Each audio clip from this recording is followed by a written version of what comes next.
أنا اسمي عاصم، عندي 27 سنة. أنا دكتور في قسم التشريح، مرح وسيم وبحب الضحك والهزار، لكن عندي فضول وحب للرعب والغموض يودي في داهية.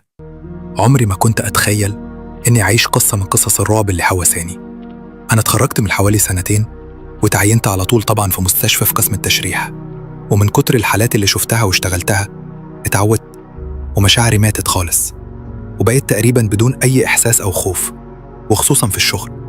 أمي كانت دايما بتزعق وتقولي: الله يخرب بيتك يا مجنون، انت هتتلبس، مش كفاية شغال في مشرحة وجاي في البيت كمان مشغل رعب وقصص عفاريت؟ وتبص لأبويا وتقول: ما تقول حاجة للمجنون ابنك ده.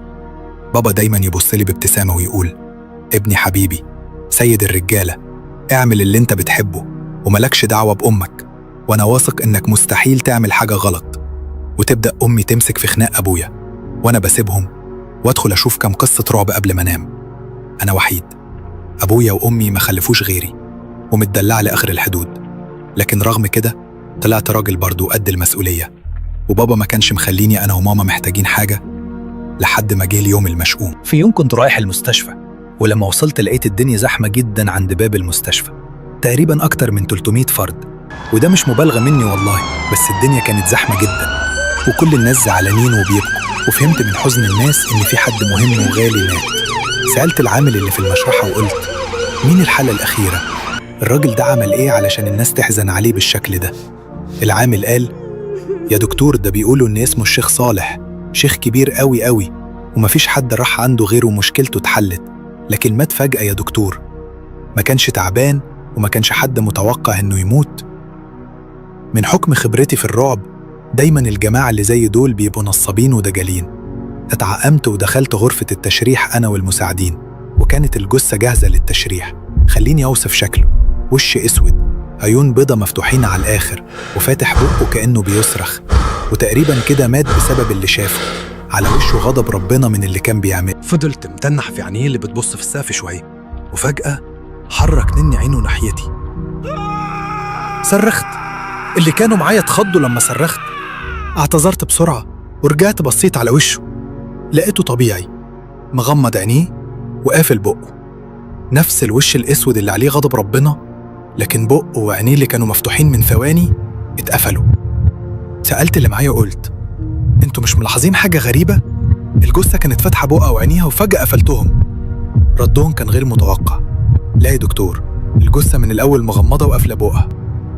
خوفت، لكني تملكت أعصابي ومسكت المشرط، وبمجرد ما المشرط اخترق البطن فتح عينيه. صرخت ورجعت لورا وجريت لبره وانا مفزوع وبقول: انا مش هكمل. جابوا لي ليمون وبداوا يهدوا فيا. رفضت اكمل وطلبت اني اشتغل تاني يوم. انا كنت محتاج ارتاح دلوقتي. وانا خارج من المستشفى سمعت حد بيندى عليا. بصيت لقيته واحد من المساعدين اللي كانوا معايا عند الحالة بيقول: خد يا دكتور التليفون بتاعك، حضرتك نسيته في غرفة التشريح. أخدته منه وحطيته في الشنطة وشكرته ومشيت، رغم إني شفت جثث كتير كانوا بيفتحوا عينهم، لكن المرة دي أنا خايف. مش عارف إيه مصدر الخوف ده، لكني خايف. وصلت البيت، أكلت وأخدت شاور ومشروبي المفضل وعلى الأوضة بتاعتي. مسكت الشنطة، أخرج التليفون بتاعي، لقيت معايا تليفونين، الاتنين نوع واحد ولون واحد وشبه بعض، واحد بتاعي والتاني بتاع الجثة. عرفته من صورته اللي كان حاططها خلفية. حاجة بتقولي في نفوخي: افتح التليفون ده يمكن تلاقي حاجات مرعبة ومشوقة. وفعلا فتحت التليفون اللي كان من غير رمز. التليفون كان نظيف تماما، مفهوش أي حاجة، لا موسيقى ولا صور ولا فيديو ولا حتى برامج. مفيش غير برنامج الواتس بس، ومفيش فيه أي محادثات. قفلته وحطيته في الشنطة علشان أفتكر الصبح أرجعه وأسلمه في الأمينات. ومسكت تليفوني وفتحت قصة رعب وبدأت أقرأ. ومع أول جزء من القصة وصلتني رسالة على الواتس. فتحتها وكانت كلمة واحدة: أنقذني، أنقذني. كلمة واحدة بتتكرر. رديت وقلت: أنت مين؟ أنا اللي كنت بتقطع فيه النهاردة.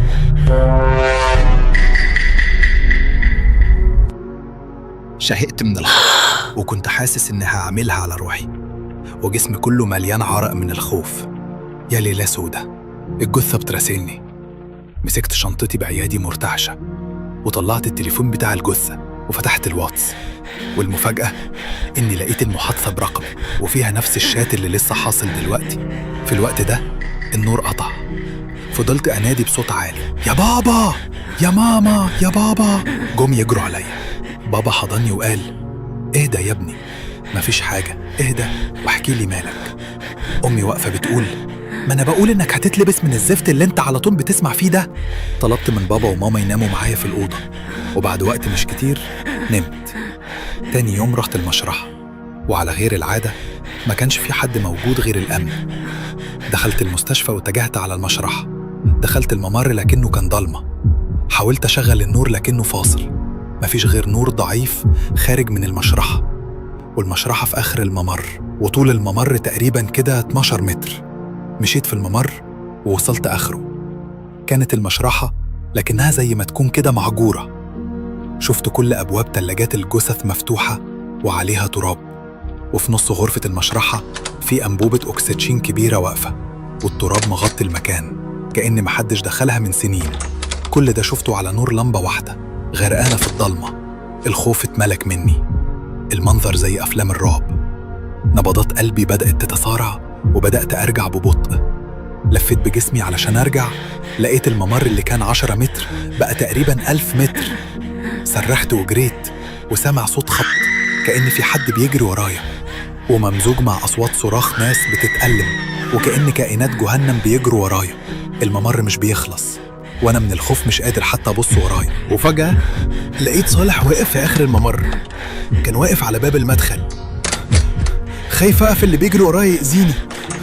ولما كمل جري صالح مستنيني، مش عارف هيعمل فيا إيه. يا رب أفقد الوعي، يا رب يا رب. وفعلا مع كتر الأدرينالين ودقات قلبي السريعة ورعبي الشديد فقدت الوعي. لقيت نفسي على سرير المستشفى. كان حواليا دكاترة وممرضين وبيقولوا إني جالي انهيار عصبي مفاجئ والسبب غير معروف. بصيت حواليا لقيت أمي وأبويا واقفين جنبي، وشوشهم مرعوبة وعيونهم مليانة قلق. ما قدرتش أقولهم أي حاجة، مش عايز أزود عليهم الخوف. كل اللي كان شغال في دماغي ساعتها سؤال واحد: مين ده؟ وعايز مني إيه؟ فرجعت البيت مع أبويا وأمي وطلبت آخد أسبوع أجازة أريح أعصابي. وفي نص الأجازة كان عندنا فرح بنت عمتي. قلت فرصة أخرج من الجو ده، يمكن أرجع لحياتي الطبيعية. وقبل الفرح بيومين كنا قاعدين في بيت عمتي بنتكلم ونهزر والجو جميل، لكن فجأة حصلت حاجة غريبة. وأنا بتكلم حسيت إن الموقف ده اتكرر قبل كده، مش مجرد إحساس، لأ، أنا متأكد إني قلت نفس الكلام ده قبل كده، بنفس الضحك، بنفس ردود الأفعال. اللحظة دي كانت مخيفة بشكل مرعب، والإحساس ده ما اختفاش. كل يوم وكل لحظة كل حاجة كأنها بتتكرر. خلص الفرح وخلصت الأجازة، بس أنا لسه عايش في حالة غريبة، سارح دايما، حاسس إني عايش يوم اتعاد قبل كده. رجعت الشغل والمستشفى كانت كابوس من أول اليوم. أول حالة شاب في العشرينات منتحر، بعدها على طول طفل غرقان، وبعدها واحدة ست القطر دايس عليها. اليوم كان حرفياً أسود كأنه الضلمة. ومع كل الضغط النفسي ده وكل الأحداث اللي مخلياني على الحافة جالي إشعار، رسالة على التليفون التاني: أنقذني يا إما هولع في المستشفى باللي فيها. قلبي وقع، لكن لأول مرة حسيت إني لازم أواجه. رديت وكتبت: طيب أنقذك إزاي؟ قولي. تنتن تروح الضريح بتاعي وتجيب كتاب اسمه العارف. كتاب إيه ده؟ وهعمل بيه إيه؟ تنتن هترجعني للحياة. طيب الضريح ده فين أصلاً؟ تنتن. اركب أي مشروع وأول حد تقابله هناك اسأله على ضريح الشيخ صالح وهيوصلك. سكت لحظة وبعدين كتبت: طب وبعد ما أجيب الكتاب هعمل بيه إيه؟ مفيش رد. ساعتها بس فهمت إن اللي بيتحكم في اللعبة دي مش أنا، دي لعبة هو اللي بيكتب قوانين. بس ثواني كده، ايه الهبل اللي انا بعمله ده؟ جثة بتكلمني وعلى الواتساب وانا قاعد ارد عادي كده؟ استغفرت ربنا وقلبي عمال يدق. ايه اللي انا دخلت فيه ده؟ هو في ميت بيرجع؟ هو انا اتجننت؟ لميت نفسي وخرجت من المستشفى. قررت انسى كل حاجة، لا ضريح ولا صالح ولا كتاب ولا اي حاجة. رجعت البيت وحلفت بيني وبين نفسي لو بعتلي تاني مش هرد، انا كفاية عليا اللي حصل. بس تنتن، رسالة جديدة. لو ما نفذتش كلامي اللي انا وعدتك بيه هيتم. اتنفست بعمق وسكت. تنتن، امك وابوك هيموتوا يا عاصم، مش عايز تنقذهم. هنا الدم اتجمد في عروقي، الخوف اتبدل برعب حقيقي. جريت على اوضتهم لقيتهم نايمين بسلام، بس قلبي مش مطمن. انا مالي ومال كل ده؟ بس لو حصل لهم حاجة مش هسامح نفسي. لبست بسرعة واتسحبت من البيت. نزلت الشارع، كانت الساعة 11 بالليل، شوارع فاضية ومخيفة. شاورت التاكسي وركبت، وبدون ما اتكلم كان السواق عارف انا رايح فين. وصلنا اخيرا والدنيا كانت ضلمة والهدوء مرعب. اول واحدة شفتها كانت ست كبيرة لابسة ملاية لف زي بتوع زمان. سألتها عن ضريح الشيخ صالح، قالت لي بهدوء كأنها سمع السؤال ده كل يوم: استنى هبعت حفيدي يوصلك. وفعلا الولد خدني ومشي بيا في سكة ضلمة وسط شجر وزرع لحد ما وصلنا. خبط على الباب، فتحته ست عجوز ملامحها خشنة ووشها مليان تجاعيد يخوف. بصت لي وقالت: انت صالح اللي بعتك مش كده؟ اتلخبطت وقلت بخضع: انا؟ ايوه، بس عرفت منين؟ قالت وهي داخلة جوه: انا اللي مخلفاه ومربياه وعارفة ألاعيبه كويس. دخلت والمكان كان غريب، ريحة بخور تقيل، تراب وسكون مش طبيعي. الأوضة عبارة عن أرضية رمل وكرسي كبير قدامه مشعلة شبه بتاعة الدجالين، وفي كنبتين موجهين لبعض بينهم النار اللي مولعة. الست رجعت ماسكة في إيدها كتاب كان شكله يخوف، لونه بيج غامق مكتوب عليه العارف بلون بني، بس الملمس كأني ماسكة جلد بني آدم. خدته منها وخرجت من غير كلمة. كنت مرعوب بس قلبي بيقول لازم أخلص المهم. وصلت للمستشفى وقبل ما أدخل فكرت هدخل إزاي المشرحة، لكن كأن كل حاجة بترتب لي. الأمن اللي بيقف دايما عند باب المشرحة كان في الحمام، واتسللت جوه. القلب بيدق بسرعة، جسمي بيرتعش، بس كل اللي في دماغي وقتها: صالح ممكن يأذي بابا وماما. وفجأة النور قطع. وقفت في مكاني في نص المشرحة، الدنيا ضلمة ومش شايف غير نفسي، بس حاسس إني مش لوحدي، كأن في أكتر من حد حواليا بيبصلي، بيقربوا مني. صوت أنفاسي عالي وقلبي بينط من صدري. فجأة لمبة واحدة نورت فوق راسي، كشفت المكان اللي أنا واقف فيه بس، وجنبي سرير عليه حد متغطي. قلبي واقع، مديت ايدي بركفة ورفعت الغطا. كان هو صالح. تنتن، رسالة جديدة وصلتني على تليفون صالح، نفس الرسالة المعتادة بس المرة دي فيها أمر مباشر: افتح الكتاب يا عاصم على صفحة 33. فتحت الصفحة، لكن بدل ما أقرأ اللي مكتوب فيها بدأت أقرأ بصوت عالي، بصوت مليان تحدي وثقة: واتبعوا ما تتلو الشياطين على ملك سليمان، آية السحر من سورة البقرة. وأنا بقرأ حسيت كأن الدنيا حواليا بتتشق. صالح بدأ جسمه يهتز ويتلوي قدامي. الأصوات في المشرحة اختلفت، صراخات ناس، خيالات سودة بتلف حوالين المكان، وأنا مش ببطل قرآن ولا دموعي اللي نازلة من الرعب، لكن قلبي ثابت. وفجأة صالح اتحول، وشه اتشوه، صوته بقى زي الزئير، وهجم عليا، مسك رقبتي وبدأ يخنق فيا.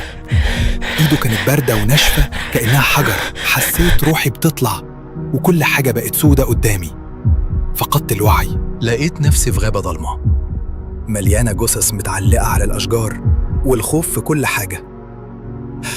حسيت بخطوات ورايا. لفيت بسرعة. صالح واقف. بدأت أجري وناس تانية ظهرت بتجري زيي، منهم قريبنا، زمايل شغل، حتى ناس من عيلة بابا. كلنا بنهرب بس صالح ورا الكل. وأنا بجري شفت طفل قاعد ما بيتحركش.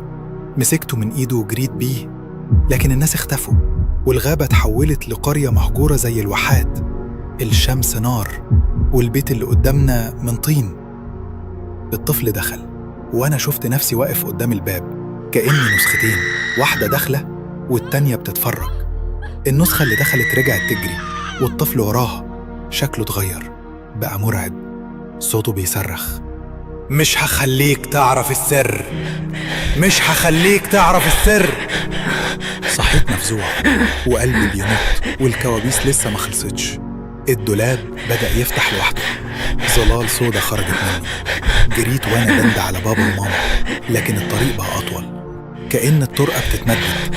ولما وصلت أوضتهم لقيتهم قاعدين على السرير، شكلهم عمياء وعيونهم مش موجودة، و33 طفل حوالين السرير، أشكالهم مرعبة، عيون سودة، أسنان حادة زي الإبر. صحيت مفزوع تاني، لقيت نفسي في السرير فعلا، لكن قلبي بيدق ولسه الإحساس موجود. خرجت ألاقي بابا بيقرأ الجورنال وماما بتعمل الفطار.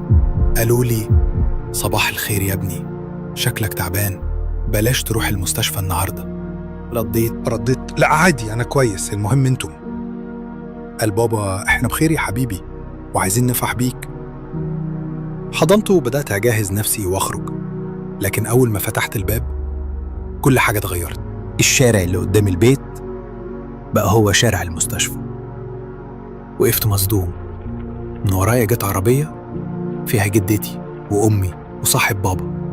قالوا لي: اركب يا حبيبي نوصلك معانا. ركبت وأنا مش مستوعب حاجة. اللي سايق العربية قال: هنمشي من الشارع ده عشان مفهوش جثث. وأنا في العربية كنت شارد، حاسس إني مش قادر أتحكم في نفسي، لا قادر أتكلم ولا حتى أفكر. وفجأة ظهر ظل ضخم آخر الشارع، بدأ يتكون قدامنا على هيئة مخلوق غريب. جسمه شبه الإنسان لكن متغطي بشعر أسود وراس ماعز وقرون طويلة، وصوته زئير زي الدين. كلنا كنا ساكتين، ولما قربنا منه هجم علينا، لكن قبل ما يلمسنا اختفى فجأة. أنا وقعت من العربية على الأرض، وفجأة لقيت حد من الأمن بيجري عليا علشان يساعدني. أول ما شفته اتجمدت. كان صالح. الأمن؟ هو صالح. زقيته بكل قوتي وأنا بصرخ، وقبل ما استوعب لقيت نفسي واقف جوه المشرحة. لكن المشرحة كانت مليانة أطفال، نفس الأطفال اللي شفتهم قبل كده، قاعدين على التلاجات بيضحكوا بيلعبوا، بس في عيونهم شر. واحدة من التلاجات اتفتحت وخرج منها نص جثة ست، نصها السفلي مش موجود، جسمها محروق وبتزحف ناحيتي. أنا كنت واقف في مكاني مش قادر أتحرك، مش قادر أصرخ. الأطفال جريوا ناحيتي، وقعوني على الأرض، 10 منهم ماسكين إيديا و10 ماسكين رجليا ومنميني على ظهري. والجثة كانت بتزحف ناحيتي ببطء، وعينيها في عيني. كانت بتقرب لحد ما وصلت لرجلي، وبعدين على بطني، وبعدين عند وشي. ريحة الحريق، شكل الجلد، كله كان واقعي بشكل مرعب. مسكتني من رقبتي وبدأت تخنق فيا، والدنيا ضلمت وبدأت أغيب عن الوعي. وأنا بفقد الوعي شفت جثة صالح نايم على السرير بيبصلي وبيضحك. صحيت مفزوع، وكانت الساعة 6 الصبح. صوت بابا في الصالة بيتكلم في التليفون، وكان متوتر جدا. سمعته بيقول: يا ساتر يا رب، حريقة في المستشفى؟ الحمد لله عاصم ما راحش المستشفى النهاردة. وفجأة صوته اتغير وهو بيقول المستشفى اللي هو فيها اتحرقت بالكامل. أنا كنت لسه على السرير وبحاول أفهم يعني إيه أنا في البيت ما روحتش المستشفى. يبقى كل اللي حصل كان حلم. عدت الأيام وفضلت القصة في دماغي، مش قادر أنسى كل تفصيلة، كل مشهد، كل صوت. بس الأسوأ إن الكوابيس ما خلصتش ولسه في حاجات غريبة بتحصل حواليا. وفي يوم سمعت عن ست طيبة بتعالج بالقرآن. عالجت واحدة من الجيران كانت ممسوسة. قلت أجرب، يمكن ألاقي تفسير لكل ده. خدت رقمها وكلمتها وطلبت أقابلها. تاني يوم بعد الشفت رحت لها. استقبلتني بحفاوة وقعدنا. قالت لي احكي لي يا ابنة مشكلتك ايه؟ حكيت لها كل حاجة من أول جثة صالح لحد الكوابيس. سكتت شوية وعينيها عليا، وبعدين قالت صالح كان ساحر ودجال، وكان عنده تلميذ بيتعلم منه، ولما مات التلميذ كان عايز يوصل لمخطوطات وكتب صالح، فبعت الخدم بتوعه يوصلوه ليها، لكن بطريقة تانية عن طريقك. صفحة 3 وطرايف اللي وصلت لك ما كانتش صدفة، كانت فيها طلسم تحضير القرين. لو كنت قريتيه كان قرين صالح هيحضر، وقرين الساحر دايما بيكون خطير جدا. الخدم كانوا مستنيين اللحظة دي علشان يمسكوه ويخلوه يخدم التلميذ الجديد. اللعبة كلها كانت معمولة عليك، حتى أم صالح اتلعب عليها وسهلت وصولك للكتاب. سألتها بس أنا رجعت إزاي؟ قالت المهم إنك بخير. ادتني آيات أتحصن بيها ونصايح علشان أحمي نفسي ومشيت. عدت أيام، طنطن رسالة جديدة. وحشتني يا عاصم، كنت فاكر نفسك هتهرب. المرة دي لما أرجع أول حد هنتقم منه هيكون أنت. ما ترددتش، كتبت له على طول أنت اتكشفت وأنا عرفتك وعرفت حقيقتك، ومش هساعدك مهما حصل. أنا مؤمن بالله ومحصن بنوره. الله لا إله إلا هو الحي القيوم. ومن يومها ما بسيبش وردي من القرآن. بعد الفجر كل يوم سورة البقرة. والحمد لله الهدوء رجع، بس الحكاية عمري ما هنساها.